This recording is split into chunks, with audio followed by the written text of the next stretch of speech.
প্ৰথমতে আপোনালোক সকলোকে নৱমী পূজাৰ বহুতো শুভেচ্ছা আৰু শুভকামনা জ্ঞাপন কৰিছো কালিৰ দিনটো কেনেকৈ পাৰ কৰিলো সেয়াটো দেখুৱালৈ আজি হৈছে নৱমী চাওঁতে চাওঁতে পূজাটো কেনেকৈ গুচি যায় গমেই নাপাওঁ আৰু দিনবোৰ আচলতে আৰম্ভ হয়হে পূজাৰ শেষেই হৈ থাকে আজিলৈকে গাড়ীত আহি থাকোঁতে পাতিছো পূজাটো যদি আৰু অকণমান দীঘলীয়া কৰিব পৰা গ'লহেঁতেন আচলতে ভাল মুহূৰ্তবোৰ সদায় জীৱনৰ পৰা তেনেকৈ পটককৈ শেষ হৈ যায় সেইবোৰকে আকৌ স্মৃতি হিচাপে সাঁচি ৰাখি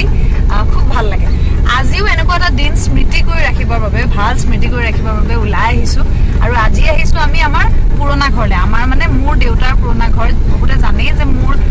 অৰিজিনেল ঘৰ হৈছে জাজি তামুলী চিগাত আৰু বিয়াৰ পাছত খুব সঘনাই ইয়ালৈ অহা হোৱা নাই মোৰ গতিকে আগতে এবাৰ দেৱাশক লৈ মই ইয়ালৈ আহিছিলোঁ তেতিয়া অৱশ্যে ইউটিউব নাছিলে গতিকে দেখুৱাব পৰা নাই আৰু বহুতে মোক যোৰহাটৰ ছোৱালী বুলিয়ে জানে তথাপিও মোৰ অৰিজিনেল ঘৰনো ক'ত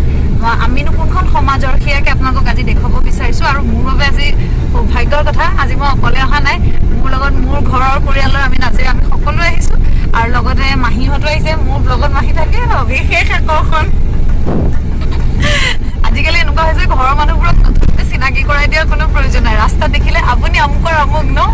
এনেকৈ কয় তাৰমানে কেলৈ ইউটিউবত মোৰ ঘৰৰ মানুহবোৰ দেখি থাকে যে যি কি নহওক সেইটো মোৰ বাবে সৌভাগ্যৰ কথা আপুনি যে আপোনালোকে যে আমাৰ ঘৰৰ পৰিয়ালৰ সকলো মানুহক চিনি পায় সেইটো আমাৰ বাবে সৌভাগ্যৰ কথা এতিয়া কৈছোঁ যে এটা ভাল দিন চিৰস্মৰণীয় কৰিবৰ বাবে আজি আহিছোঁ আমি জাজি তামুলী চিগালৈ সপৰিয়ালে মোৰ দুয়োটা পৰিয়াল আহিছে মাহীহঁতো আহিছে নৱমীৰ দিনটো আৰম্ভ কৰোঁ ব'লক ইয়াৰ পৰা যাম যোৰহাটলৈ আজি টনা যাব মামাৰ ঘৰলৈ সেইটো কাৰণে বিৰাট বেছি ফূৰ্তি গতিকে আজিৰ দিনটো আৰু কাইলৈৰ দিনটো আমি যোৰহাটত থাকিম দুয়োটা দিনেই বেলেগ বেলেগকৈ ব্লগ বনাই মই দেখুৱাম গতিকে আপোনালোকে চাই থাকক চাই ভাল পাব বুলি আশা কৰিম কি হ'ব ফূৰ্তি ইমান হে কিয় ফূৰ্তি ইমান আজি আমি ককাৰ ঘৰলৈ আহিছোঁ গম পাইছা নাই হা আজি আমি ককাৰ ঘৰলৈ আহিছোঁ আজু ককাৰ ঘৰলৈ আহিছোঁ বুলি আজি আমি গম পাইছা কৈছোঁ গমটো পাইছেই যে প্ৰথমতে যাম আমি এতিয়া জাজি তামুলী চিগালৈ আৰু তাৰপাছত যাম যোৰহাটলৈ মানে আমাৰ তনুৰ মামাৰ ঘৰলৈ যোৰহাটৰ পূজাৰ আমেজেই সুকীয়া আৰু যোৰহাটত প্ৰতি বছৰেই পূজা চাওঁ যোৰহাটত শৈশৱৰ পৰা পূজাৰ দিনবোৰ পাৰ কৰিছোঁ গতিকে শেষত হ'লেও এপাক যোৰহাটলৈ নামাৰিলে পূজাখন আধৰুৱা যেন লাগে গতিকে নৱমী আৰু দশমীৰ দিনটো পূজা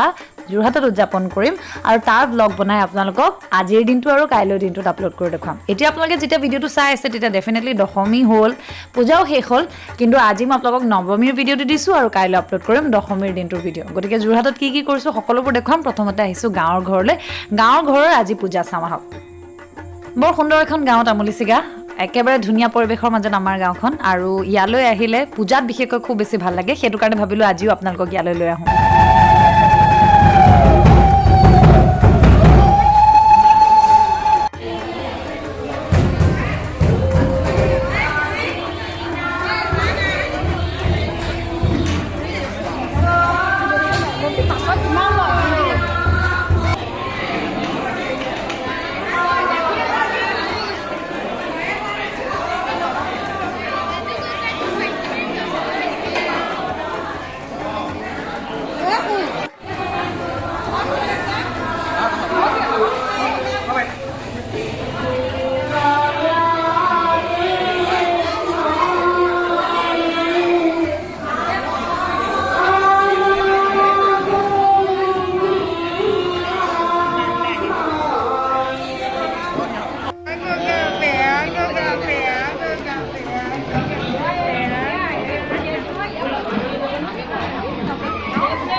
এয়া হৈছে আমাৰ দেউতা আৰু তেওঁৰ শৈশৱৰ বন্ধু বংশৰ মানুহ সকলোবোৰ যিবোৰ আপোনালোকে ভিডিঅ'ত এতিয়া বৰ্তমান দেখি আছে বহুত বছৰ মূৰত আচলতে সকলোকে লগ পাইছোঁ ঘৰ পৰিয়াল বংশৰ মানুহবোৰ গতিকে সকলোৰে লগত কথা বতৰা হৈছে পূজাৰ সময়ত এনেকৈ লগ পালে আচলতে আৰু বহু কথা ওলায় ভাল লাগিলে আচলতে এই পৰিৱেশটোলৈ গৈ সেইটো কাৰণে আপোনালোকৰ লগতো এই গোটেই পৰিৱেশটো শ্বেয়াৰ কৰিছোঁ আপোনালোকে দেখি থকা ভিডিঅ'ত সকলোবোৰ মোৰ প্ৰায় খুৰা পেহা পেহী বৰ্তা বৰমা এই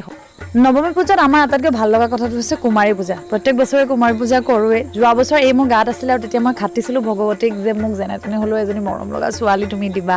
আৰু ভগৱতীয়ে মোৰ মনৰ কামনা পূৰণ কৰিলে আৰু এইবাৰ ভগৱতীৰ ওচৰত তাৰেই বাবে ধন্যবাদ জ্ঞাপন কৰি আশীষ বিচাৰি তেওঁলোকৰ চৰণত পৰি সেৱা ল'লোঁ বৰ ভাল লাগিলে মনটো আৰু সঁচাকৈ আমাৰ দুৰ্গা পূজাৰ যি মাহাত্য, মাতৃ পূজা, নাৰী পূজা, কুমাৰী পূজা, এই দুৰ্গা পূজাৰ যিয়ে তত্ত্ব বা যিয়ে উদ্দেশ্য, এই উদ্দেশ্য আচলতে আমাৰ প্ৰত্যেকৰ ক্ষেত্ৰতে সামাজিকভাৱেও যাতে প্ৰতিফলন ঘটে সেয়াই বিচাৰোঁ। প্ৰত্যেকেই যাতে আমি নাৰীক সন্মান কৰোঁ, পূজোঁ আৰু নাৰীও যাতে তাৰ সমকক্ষ হয়, যোগ্য হয়, সেয়াই কামনা কৰিলোঁ।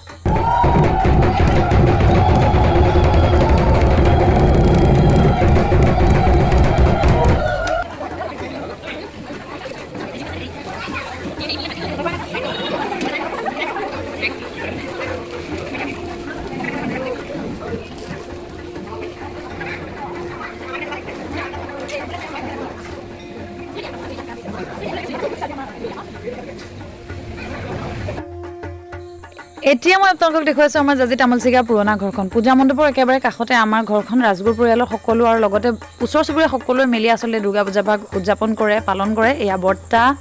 সেয়া দেউতা মোৰ শাহু কাষত, এয়া পেহী, এয়া মই, মাহী, এয়া বৰমা, এয়া খুৰীৰ ছোৱালী আৰু সেয়া মা। মুঠৰ ওপৰত দুৰ্গা পূজাৰ উপলক্ষে বহুদিনৰ মূৰত গাঁৱলৈ গৈ পুৰণা মানুহবোৰক সকলোকে লগ পালোঁ আৰু সকলোৰে সৈতে থুলমূলকৈ আপোনালোকক চিনাকি কৰাই দিলোঁ। আটাইতকৈ ভাল লাগিলে দেউতাৰ অতীত ৰোমন্থন। পুৰণা কথা ইয়ালে এটা মানে বৰ বেলেগ চিজিল লগাই থৈছিলোঁ মই এটা সময়ত। এইটো মানে ন ছোৱালীৰ কথা বুলি কৈছিলে আমাৰ ইয়াৰ মানুহে, ইমান চিজিল কাৰেক্ট দিছিলোঁ। এইবোৰ পকা আলমাৰি আমি চিমেণ্ট মাৰি,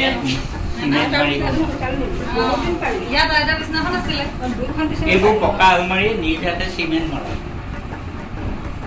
এই বিম সেইবিলাক নিজ হাতে চিমেণ্ট মৰা, সেইবোৰ নিজে কৰা। ইয়াত আইতাৰ বিচনাখন আছিলে, আইতাৰ বিচনা, দেউতাৰ বিচনা, এখন নহয়, ইয়াতে এইখিনিত আছিলে। হ'ব এইবোৰ বুৰঞ্জী হৈ গ'ল। সকলো ভালে হওক, সকলোৰে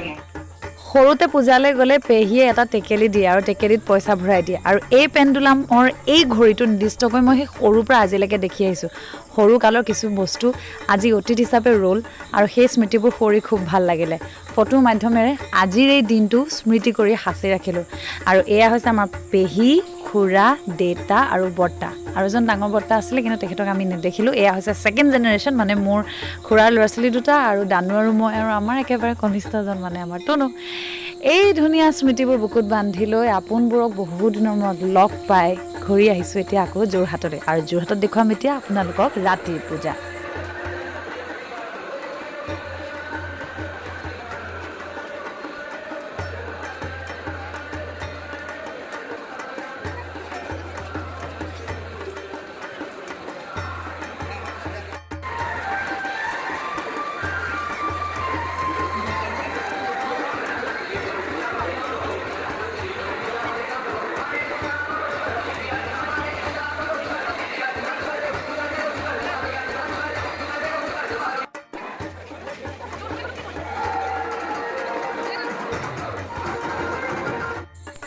সেয়া আছিল নৱমীৰ দিনটো। দশমীৰ দিনটো কেনেকৈ পাৰ কৰিছোঁ সেয়া আপোনালোকক মই কাইলৈ দেখুৱাম। আজি দশমীৰ দিনটোত আমি বিসৰ্জনলৈ গ'লোঁ, ফূৰ্তি কৰিলোঁ, দিনটোত দেৱীক বিদায় দিলোঁ আৰু ৰাতিলৈ ভোজ ভাতো আয়োজন হৈছে।